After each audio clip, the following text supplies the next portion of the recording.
লোকমুখে শুনে থাকি একটা মেয়ে যদি কোনো ভালো প্রতিষ্ঠান থেকে তার পড়াশোনাটা কমপ্লিট করতে পারে বা রানিং থাকে তাহলে নাকি তার বিয়ের ক্ষেত্রে অনেক বেশি সুবিধা হয়, সে নাকি খুব ভালো প্রফেশনাল একজন হাজব্যান্ড পায়। তবে আমি দেখেছি শুধুমাত্র বাবার টাকা থাকলেই কোনো প্রকার রূপবতী গুণবতী হওয়া ছাড়াই খুব হাই লেভেলের যোগ্যতা সম্পন্ন স্বামী পাওয়া যায়। এককালে যারা গরিব ছিল, ফকির ছিল, গোবর খুঁটে খেয়েছে, পরবর্তীতে যখন তাদের ৪ তলা ৫ তলা বিল্ডিং হয়েছে, মানুষ কিন্তু তাদের দিকে বেশি ঝুঁকে পড়েছে। অর্থাৎ আপনার যদি টাকা হয়ে যায় হঠাৎ করেই রাতারাতি, যদি আপনি বড়লোক হতে পারেন, আসলে রাতারাতি কেউ হয় না, এটা বলতে বোঝায় খুব অল্প সময়ে হতে পারেন, তাহলে কিন্তু মানুষ আপনার অতীতটা ভুলে যাবে। অতীতে আপনি চোর ছিলেন নাকি ডাকাত ছিলেন নাকি যাই হোক, কেউ মনে রাখবে না। শুধুমাত্র সে আপনার টাকার জোরেই আপনাকে সম্মান করতে থাকবে। আসসালামু আলাইকুম, আমি তন্নি।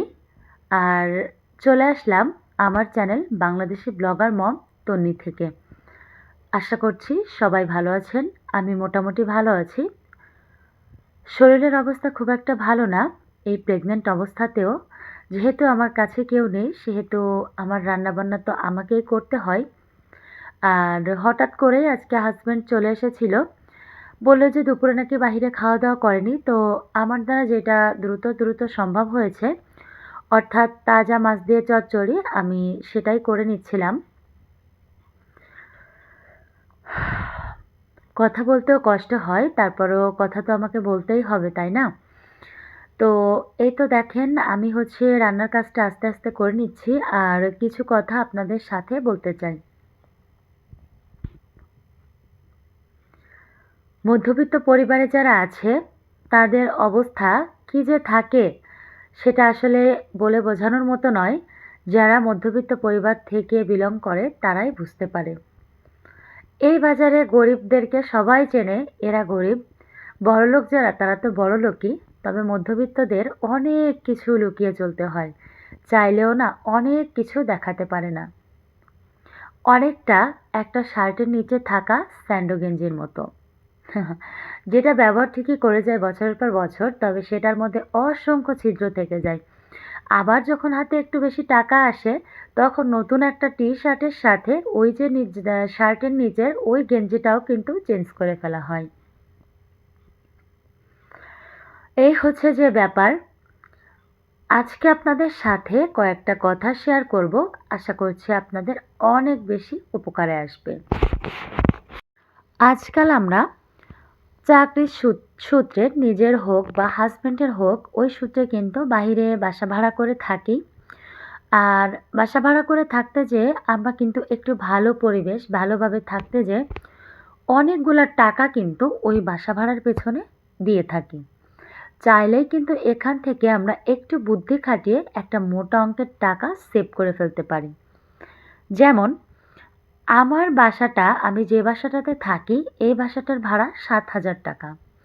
তবে আমি যদি এই একই বাসা শহরের দিকে নিয়ে থাকতে যেতাম, তাহলে এই বাসাটার ভাড়া মিনিমাম 14,000 টাকা আসতো।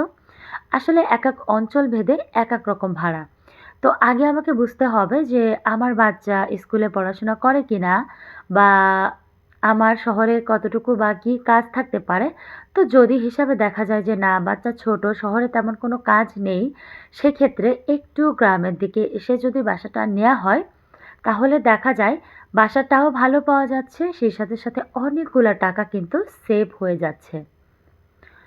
তারপরে আমরা চাইলেই কিন্তু যে লাইনের গ্যাসওয়ালা বাসা আছে, এগুলা খুঁজে এই টাইপের বাসা নিতে পারি।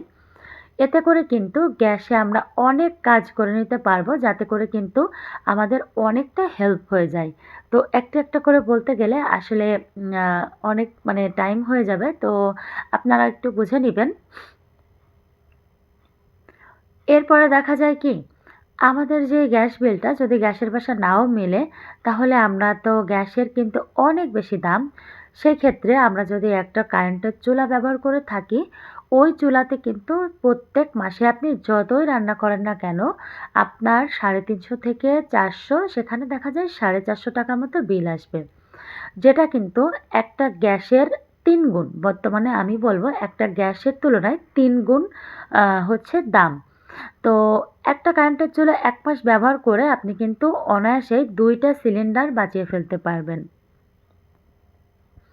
এরকম ছোট, ছোট অনেক টিপস যদি আপনি খাটাতে পারেন তাহলে দেখবেন আপনি কিছুটা হলেও সংসার থেকে সেভ করতে পারছেন।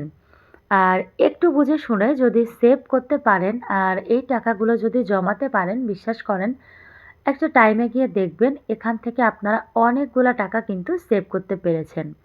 যদিও আমি একটা টাকাও রাখতে পারি না, কারণ সংসারে এটা ওইটা তো অনেক প্রয়োজন, প্রয়োজনের তো শেষ নেই। সেগুলো মেটাতে গিয়েই খরচ হয়ে যায়। তবে একটা সুবিধা হয় যে আমাকে আমার যেই মানে আমার হাসব্যান্ডের বেতনের যে টাকা, ওই আস্ত টাকাটা ভেঙে আমাকে কিছু করতে হয় না। আমার জমানো টাকার মধ্য থেকেই দেখা যাচ্ছে যে আমি আমার এই টুকটাক কাজগুলো করতে পারি। চাইলে আপনারাও কিন্তু এই ধরনের ছোট, ছোট টিপস ফলো করে আপনাদের সংসারে যে খরচটা আছে এগুলো কিন্তু কমিয়ে রাখতে পারেন। তো ভিডিওটা কেমন লাগলো?